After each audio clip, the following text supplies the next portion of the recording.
Apat sa mga kasama ni Harold Peralta sa kanilang bahay sa Dinalupihan, Bataan ang nagpositibo sa COVID-19. Kabilang na ang kanyang biyanan, bunsong anak at asawa.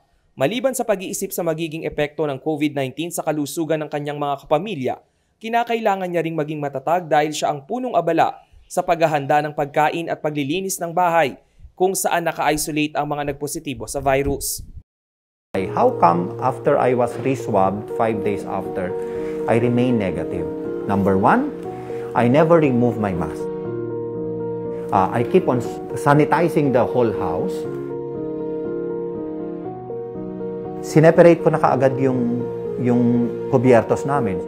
Ang pangamba ng ilang Bataenyo tulad ni Harold hindi naman katakataka dahil nitong September lang, higit 100 ang naitalang bagong kaso ng COVID-19 sa buong lalawigan.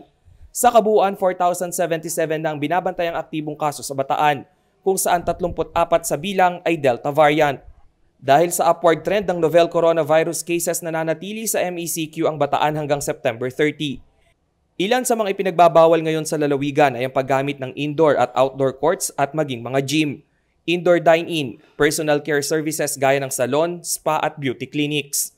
Sarado rin ang mga tourist destination, entertainment industries, kids amusement establishments, maging ang mga library, museum at cultural centers.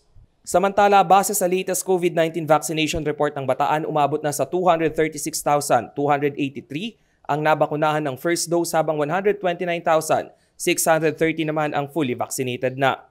Habang dumadami yung ating nababakunahan, mas hindi nagiging severe yung kaso ng COVID sa ating lalawigan. Hangad ng Provincial IATF na mabakunahan pa ang karagdagang 200,000 Bataenyo upang makamit ang herd immunity. Sa buong lalawigan, umabot na sa 28 ang kabuang bilang ng mga COVID vaccination site. Rainiel Pawid, CLTV News.